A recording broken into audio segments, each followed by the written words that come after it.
जो टॉपिक था सबसे पहले कि इंट्रो हम लोगों ने पढ़ा था चैप्टर का, कितनी मार्क्स का चैप्टर आता है, कितने मार्क्स का क्वेश्चन आता है चैप्टर से, ये सब चीज हम लोगों ने कल डिस्कस कर लिया था। उसके बाद हम लोगों ने पढ़ा था केमिकल इक्वेशन का डेफिनेशन पढ़ा था, केमिकल रिएक्शन पढ़ा था, इक्वेशन पढ़ा था। उसके बाद मैंने एक चीज बताई थी आप लोगों को, कुछ एलिमेंट्स का मैंने नाम लिखा था, जिस एलिमेंट्स को आप लोगों ने लिखा भी था और मैं उम्मीद करता हूँ शायद आप लोगों ने याद कर लिया होगा, उसको अच्छे से पढ़ लिया होगा। आज जो हम लोग जो नया टॉपिक स्टार्ट करने जा रहे हैं, जो टॉपिक है सबसे पहले जो पढ़ेंगे केमिकल रिएक्शन। क्या पढ़ेंगे बेटा? पहला हेडिंग डालो केमिकल रिएक्शन। केमिकल रिएक्शन क्या पढ़ना है बेटा? Chemical reaction. डेफिनेशन में लिख देता हूं और डेफिनेशन के अकॉर्डिंग अपन को इसको पहले समझाता हूं। The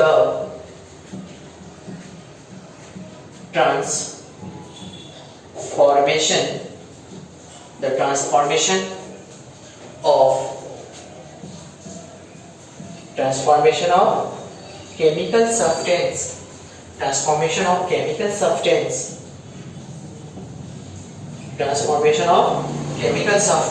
into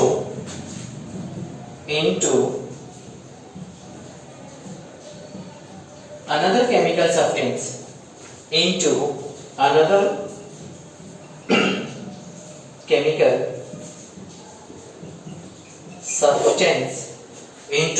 another chemical substance is known as chemical reaction. Is known as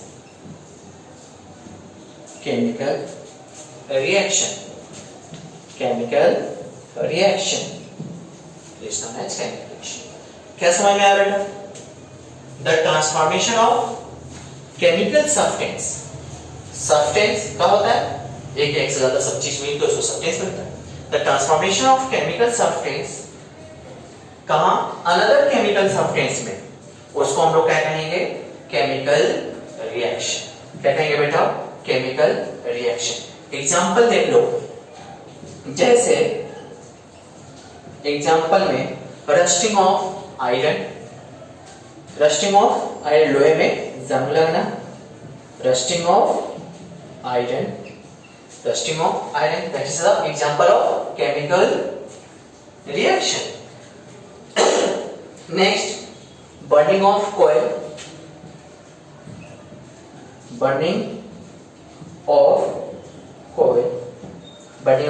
ये भी क्या है?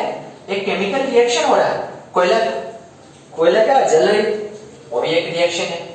रस्टिंग ऑफ आयरन, लोहे में जंग रहा है, वो भी एक रिएक्शन है। तो ये फॉर्मेशन ऑफ कर्ड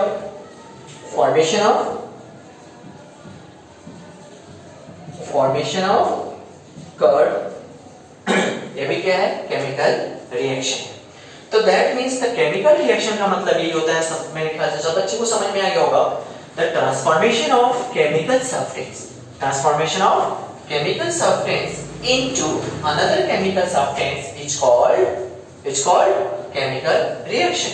एग्जांपल तो अपन को देख लिया, बर्निंग ऑफ कोयल, rusting of iron, formation of curd, ये सारे के सारे क्या है बेटा? केमिकल रिएक्शन का एग्जांपल है। अब इसके बाद हम लोग पढ़ेंगे कि अब इस केमिकल रिएक्शन में हमारे डेली लाइफ में केमिकल रिएक्शन का इंपॉर्टेंस क्यों है और हमें क्यों जरूरत पड़ती है, उसके बारे में हम करें। सबसे पहले इसको नोट डाउन कर लिया आप लोगों ने, वेरी गुड। अब हम देखेंगे कि जो केमिकल रिएक्शन है, उस केमिकल रिएक्शन का हमारे डेली लाइफ में यूजेस क्या है। Chemical reaction in our daily life क्या क्या हो सकता है हमारे केमिकल रिएक्शन में? दिन में digestion of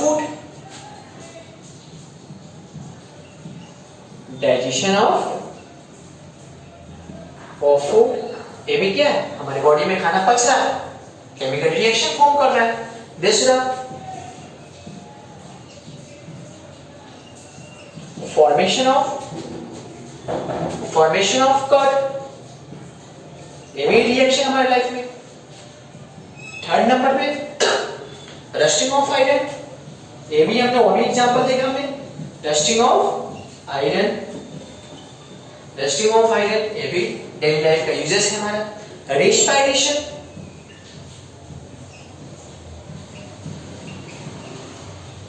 respiration it is also use of या डेली लाइफ में हमें यूजेस होती है किसकी, केमिकल रिएक्शन की।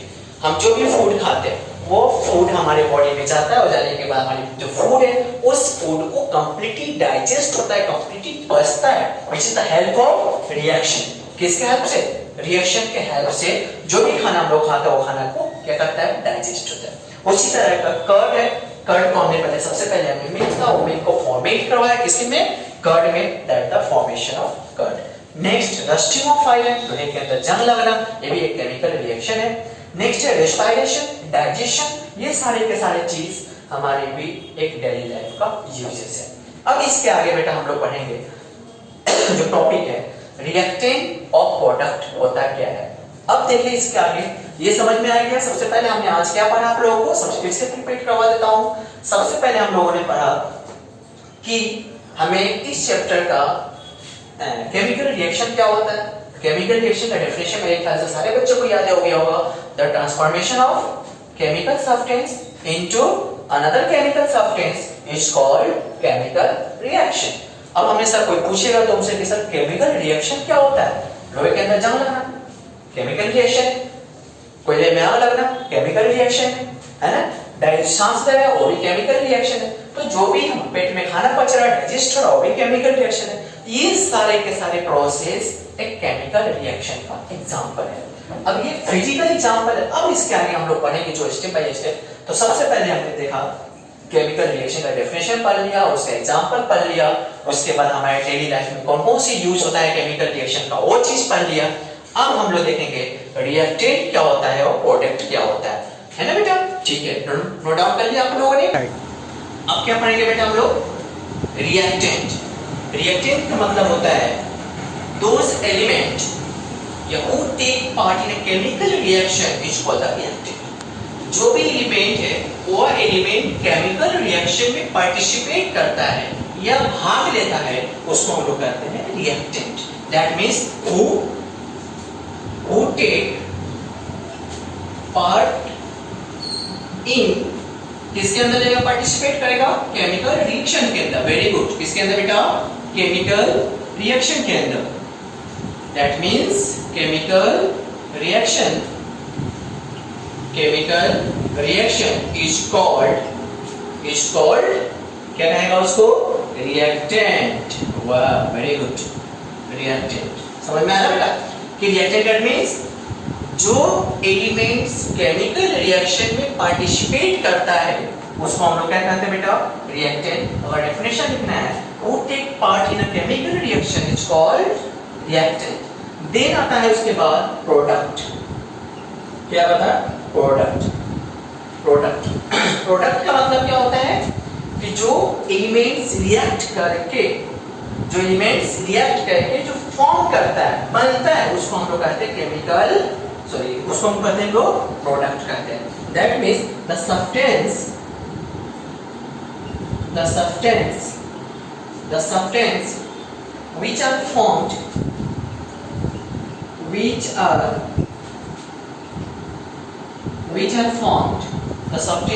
formed of chemical reaction, yet chemical reaction, the substance which are formed of chemical reaction is called क्या, प्रोडक्ट। Is called product. आगे बेटा समझ में कि रिएक्टेंट दो चीज होता है, हर एलिमेंट में, हर रिएक्शन में एक रिएक्टेंट होता है, एक प्रोडक्ट होता है। जो केमिकल रिएक्शन जो पार्टिसिपेट करता है केमिकल रिएक्शन में उसको हम रिएक्टेंट कहते हैं। जो रिएक्शन कर जाने के बाद जो बनता है उसको हम लोग प्रोडक्ट कहते हैं। सपोज दैट मींस, एक एग्जांपल मैं आपको देता हूं कि एक यहाँ पे एक एलिमेंट कौन सी है, ए, दूसरा एलिमेंट क्या है, बी। तो ए किसके साथ रिएक्ट कर रहा है, बी के साथ। तो when A react, that's called reactant. क्या बन रहा है यहाँ पे A और B, that's called the product. मतलब एक एलिमेंट किसी दूसरे एलिमेंट से क्या कर रहा है, रिएक्ट कर रहा है, तो उसको जो केमिकल रिएक्शन में पार्टिसिपेट कर रहा है, वो पार्टिसिपेट करने के बाद जो कंपाउंड बना रहा है, जो सब्सटेंस बन रहा है, उसको हम लोग प्रोडक्ट कहेंगे। तो हमेशा ये क्या होगा, रिएक्टेंट है ये, क्या बेटा ये रिएक्टेंट है और ये प्रोडक्ट। आया समझ में? नहीं है यहाँ आगे अच्छे से बेटा, सारे बच्चे को समझ में आ रहा है? बहुत अच्छा।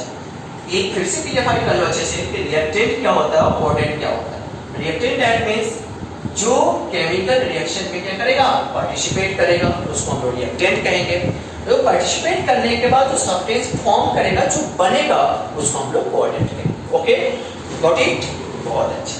अब आता है इसमें कि रिएक्टेंट और प्रोडक्ट के बाद नया टॉपिक जो हम लोग स्टार्ट करेंगे, उसके बाद हम लोग स्टार्ट करते हैं। ठीक है बेटा? स्टार्ट। ओके बेटा, अब न्यू टॉपिक क्या करना है अपन को, केमिकल इक्वेशन। केमिकल इक्वेशन का मतलब होता है कि किसी भी एलिमेंट्स के सिंबल को रिप्रेजेंट करना।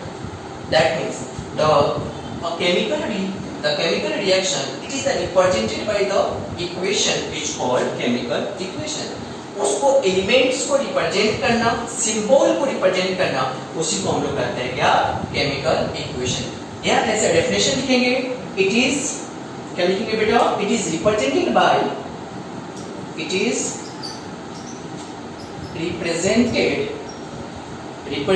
Bye symbol is known as equation। Okay, किससे रिप्रेजेंटेड करेंगे हम लोग, सिंबल से। सिंबल क्या है, सपोज मान के चलो यहाँ पे हाइड्रोजन है, हाइड्रोजन को रिप्रेजेंटेड करेंगे, तो इक्वेशन किसी भी सिंबल से या उसको हम लोग सिंबल से रिप्रेजेंटेड करते हैं, उसको हम लोग कहते हैं इक्वेशन। ओके, अब समझ में आ गया? अब सारे के सारे जो हम लोग टॉपिक पढ़े हैं, अगले क्लास में, नेक्स्ट क्लास में इसके आगे कैरी ऑन करेंगे। और मैं उम्मीद करता हूँ आप सारे बच्चे को अच्छे समझ में आया होगा और इसको बेटा अच्छे से प्रिपेयर करना है। नेक्स्ट क्लास में अपन डिस्कस करेंगे। Thank you.